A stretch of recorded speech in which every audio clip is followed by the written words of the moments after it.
BMS academy में आपका स्वागत है। होगा। इसी तरह से नेक्स्ट हमारे पास है कंट्रोल अल्टर। देखिए यहाँ पे अल्टर और कंट्रोल दूसरी तरफ भी दिए हुए हैं और ये एक विंडो बटन है जो दोनों तरफ दिया हुआ है। यहाँ पे कंट्रोल अल्टर जो है, इन दोनों का प्रयोग मुख्यतः शॉर्टकट कीज के रूप में किया जाता है।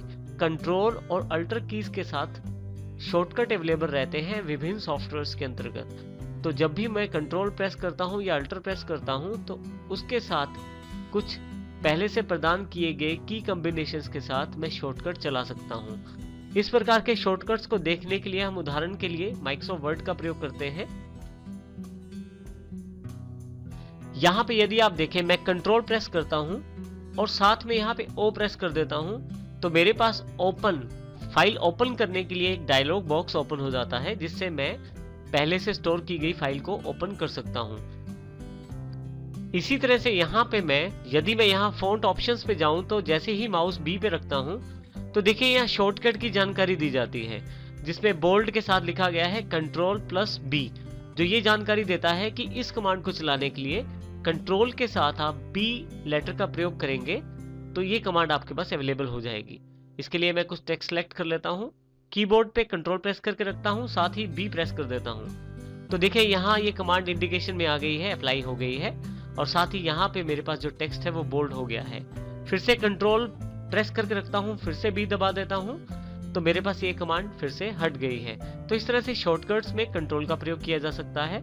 इसी तरह से जैसे ही मैं अल्टर को प्रेस करता हूँ कीबोर्ड पे, मेरे पास यहाँ कुछ लेटर्स और कुछ नंबर्स अवेलेबल हो गए हैं।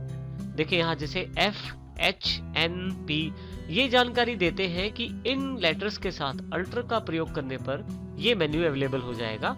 जैसे कि मैं जैसे ही ऑल्ट के साथ F प्रयोग करता हूं तो मेरे पास फाइल का ऑप्शन अवेलेबल हो गया है। उसके साथ ही यदि आप दोबारा देखें तो फिर से शॉर्टकट अवेलेबल है, जैसे सेव के लिए S, सेव एज के लिए A, ओपन के लिए O और क्लोज के लिए C। इस तरह से सभी के साथ एक एक लेटर अवेलेबल हो गया है। इसका अर्थ है मुझे अगर फाइल खोलनी है तो मैं अल्ट के साथ O का प्रयोग करूंगा तो मेरे पास फाइल ओपन के लिए एक डायलॉग बॉक्स अवेलेबल हो जाएगा। तो इस प्रकार से कंट्रोल और अल्टर का प्रयोग करके हम शॉर्टकट कीज का प्रयोग कर सकते हैं। कुछ शॉर्टकट्स कंट्रोल और अल्टर दोनों के साथ मिला के प्रयोग की जाती हैं।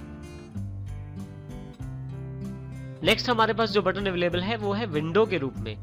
जो विंडोज का जो बटन है हमारे पास, इसका प्रयोग हम स्टार्ट बटन पे स्टार्ट मेन्यू को लॉन्च करने के लिए कर सकते हैं। जैसे ही मैं अपने कीबोर्ड पे इस विंडो बटन को प्रेस करता हूं तो पहली बार प्रेस करने पे मेरे पास स्टार्ट मेन्यू अवेलेबल हो जाती है। अगर दूसरी बार प्रेस करता हूं तो स्टार्ट मेन्यू हट जाती है। इसी तरह से यदि मैं किसी भी ऑब्जेक्ट की राइट क्लिक की प्रॉपर्टीज चाहता हूं, किसी भी फोल्डर की, किसी भी फाइल की राइट क्लिक की प्रॉपर्टीज जानना चाहता हूं तो